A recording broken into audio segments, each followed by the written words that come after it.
अंबेडकर नगर जिले के आलापुर सुरक्षित विधानसभा क्षेत्र में हैं। बहुत सारी पार्टियां जो चुनावी मोड में चल रही हैं, सपा बसपा भाजपा। कहीं ब्राह्मण सम्मेलन हो रहा है तो कहीं जो है पटेल यात्रा निकाली जा रही है, प्रबुद्ध सम्मेलन का नाम दिया जा रहा है। इसके अलावा सभी जातियों को एकजुट करने की कवायद चल रही है। आलापुर विधानसभा क्षेत्र में अगर सबसे ज़्यादा बात करें तो दलित मतदाता हैं। दलित मतदाता में तकरीबन 85,000 दलित हैं, जिसमें 5-6 हज़ार की जो आप मतदाता हैं वो कन्नौजिया मतदाता है। इसके बाद जो है दूसरे नंबर पर अगर यहाँ मतदाता की बात की जाए तो 50 से 51 हज़ार यादव मतदाता हैं और 39 से 40 हज़ार ब्राह्मण मतदाता हैं। तो ये बहुत सारे ये जातियों का समीकरण है। मुस्लिम, आज हम ये नेवारी गांव में हैं, मुस्लिम बाहुल्य इलाका है और ये बड़ा गांव माना जाता है, बड़ा इलाका माना जाता है इस क्षेत्र का। तो इस क्षेत्र के लोगों से बात करेंगे कि विकास के काम कितने हुए, सरकार के जो दावे थे और वायदे थे वो धरातल पर उतरे कि नहीं। तो इन्हीं सब बातों को लेकर के आज हम ग्रामीणों के बीच हैं। क्या नाम है चाचा आपका?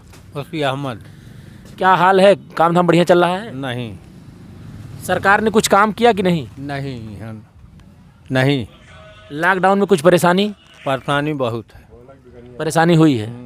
अच्छा, सरकार अगर के काम में अगर 10 नंबर में अगर आपको नंबर देना हो, कितना नंबर देंगे? ये हार पूछा हम। अच्छा, नंबर नहीं दे पाएंगे। काम कुछ हुआ कि नहीं क्षेत्र में? नहीं हुआ।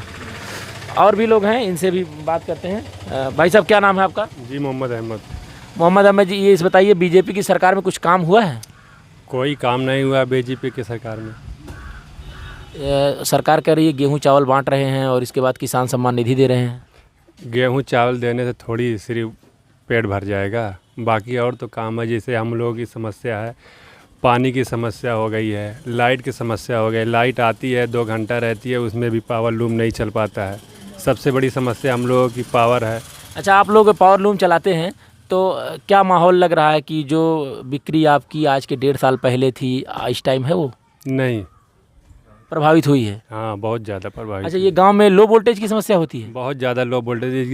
ये मान कर चलिए, अगर आप बिजली का तार पकड़ लेंगे तो आपको पावर नहीं मारेगी। ये अच्छा, समस्या इतना है? इतना ज़्यादा समस्या। और आए दिन 2 बार 3 बार जो है तार हम लोगों का गिर जाता है, उसको हम लोग चंदा उंदा देकर बनवाते हैं फिर। अच्छा, पेट्रोल डीजल गैस और सरसों का तेल, ये सब की समस्या बहुत ज़्यादा है। खरीदना पड़ता है? सब कुछ खरीदना पड़ता है, सिर्फ पानी को छोड़। बाकी हम लोगों के पास खेत है, तो जैसे दाल है, चावल है और तेल है। तेल 220 रुपया लीटर हो गया है। तो दिक्कत हो रही है, रोज़मर्रा की जो है ज़िंदगी दिक्कत हो रही है। आइए बताइए कि अगर 10 में सरकार को नंबर देना हो, कितना नंबर देंगे? हम तो सरकार को 0.0 देंगे। 0 देंगे जी। अच्छा, तो फिर कौन सी सरकार अच्छी है, बीजेपी सपा बसपा? हम लोगों के लिए तो सपा सबसे बेहतर है। कौन सा काम किया था सपा ने? सपा की सरकार में हम लोगों को बहुत ज़्यादा फैसिलिटी मिली थी। क्या क्या मिली थी? जैसे लाइट मिल रही थी और सड़क का विकास भी हुआ था। बाकी और हम लोगों का काम भी बहुत बेहतरीन चल रहा था। सपा की सरकार में हम लोगों को कोई भी दिक्कत नहीं होती थी। चाचा, क्या बता रहे हैं आप? हम लोगों को सर रोजगार चाहिए और ये राशन मिलने से थोड़ा हमारा दिन कट जाएगा। रोजगार चाहिए? रोजगार चाहिए। तो सरकार कह तो रही है कि रोजगार हमने बहुत बांटा है। तो कहाँ हम लोगों को मिला? बिजली इस तरीके से आ रही है, एक वोल्टेज एकदम 0 के बराबर रहता है और जो रोजी रोजगार हम लोगों का फेल हो चुका है। लॉकडाउन में बड़ी दिक्कत हुई होगी? बस हाँ, लॉकडाउन में क्यों नहीं दिक्कत होगी? जब रोजी हम लोगों की नहीं चलेगी तो दिक्कत ही दिक्कत है। भाई साहब, इधर इनसे बात करते हैं। क्या नाम है आपका? जी, मोहम्मद आरिफ। मोहम्मद आरिफ जी, सरकार ने कहा कि बहुत सारे काम हमने किए, आपके गांव इलाके में कोई काम दिखा? जी, हमको तो नहीं दिखाई दिया। सरकार अपने बेसिस पे क्या कहना चाह रही है सरकार को ही मालूम है, लेकिन हम यहाँ 8 साल से सऊदी रह रहे हैं, यहाँ 5 महीने आके कोई हमको परसेंटेज सरकार की तरफ से नहीं दिखाई दिया। काम कुछ नज़र नहीं आया? काम कुछ नहीं नजर दिखाई दिया। और सरकार बोलती है कि विदेश में जाओ, सरकार ही बन करके यहाँ सब कुछ लॉकडाउन कोरोना बता के सब कुछ। इंडिया का हालात बहुत दिक्कत हो रही है। अभी हमको 5 महीने से हो गया सऊदी आए हुए, लेकिन वापस जाना चाह रहे हैं तो सरकार की वजह से नहीं जा पा रहे। अच्छा, सपा बसपा भाजपा ये तीनों सरकार हैं। अब बहुत सारी पार्टियां ब्राह्मण सम्मेलन, दलित सम्मेलन और सब सम्मेलन कर रहे हैं, आप लोगों को ही नहीं पूछ रहा है? जी, एक्चुअली क्या है कि अपने में कोई एकजुट नहीं हो पा रहा है, इसलिए कोई सपा बसपा भाजपा सब कुछ कह रहा है, कोई भी अपना अपना प्रत्याशी चुन रहा है, लेकिन कोई एक अपना नेता नहीं बना के चला कि जैसे कि कोई इसके लिए हम इसी के ऊपर वोट किया जाए। ओवैसी जी आए हैं? वैसी तो अभी कभी नज़र यहाँ नहीं आए। नहीं, यूपी में आ गए हैं। यूपी में तो आ गए हैं लेकिन अभी अम्बेडकर नगर जिले में कभी नहीं है। तो ओवैसी जी आएंगे तो आप लोग उनकी तरफ जाएंगे? जी ऐसा कुछ नहीं है, बस एक्चुअली उनको आके माहौल का थोड़ा जायजा करना चाहिए। पहले एक बार आके देख लें तब फिर जो है। क्या अपनी बात करेंगे। भाई साहब, क्या नाम है आपका? सजाद आलम। क्या करते हैं आप? यही चाय वाली दुकान चलाते हैं। चाय वाली दुकान। चाय वाली दुकान पे कुछ असर पड़ा लॉकडाउन के बाद? इतना असर पड़ा है कि लड़किन का पेट नहीं चले वाला है।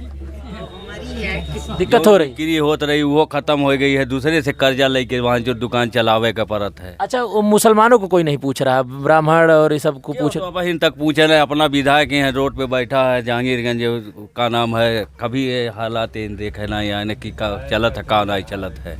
हालात बुरे हैं, बहुत खराब है। तो और भी ग्रामीण हैं, तो ये आप देख रहे हैं कि इस तरीके से चीज़ें हैं। लोगों का कहना है कि काम नहीं हुए हैं और जाहिर सी बात है काम पे ही जनता वोट करती जाती है। एक मिनट खड़े हो जाए जरा। क्या नाम है आपका? मोहम्मद अंसार। मोहम्मद अंसार जी, आपकी उम्र लगभग 50 के आसपास होगी। बहुत सारी सरकार आप देख चुके हैं। कौन सी सरकार आपके हिसाब से सही है? अब साहब ऐसा है कि सरकार तो ये तो नहीं ठीक है। कौन सी सही है? ये कि पहले वाली सरकार जो रही ठीक रही। कौन सा काम किया था इसके पहले वाली सरकार ने? कुछ किया था? धंधा पानी चलत रहा ठीक ठाक। ये तो धंधा नहीं चलत।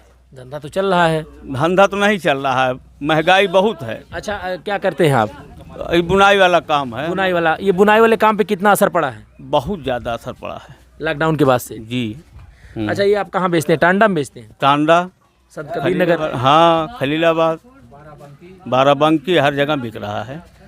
यहाँ के जो गमछे और लुंगी हैं कई जनपदों को जाते हैं, कई प्रदेशों को जाते हैं, तो इनके जो दर्द हैं कि यहाँ विकास कार्य भी नहीं हुए हैं, हो ही नहीं रहा है। इनका धंधा भी प्रभावित है। काम धंधा, रोजी रोजगार के साथ साथ जो दैनिक दिनचर्या उस पर भी असर पड़ रहा है। महंगाई से भी ये लोग परेशान हैं। अब देखने वाली बात ये होगी जब आगामी 2022 में यूपी का चुनाव होगा तो इनका मूड कैसा रहता है तब तक, और ये क्या करते हैं ये तो चुनाव के बाद ही कन्फर्म होगा।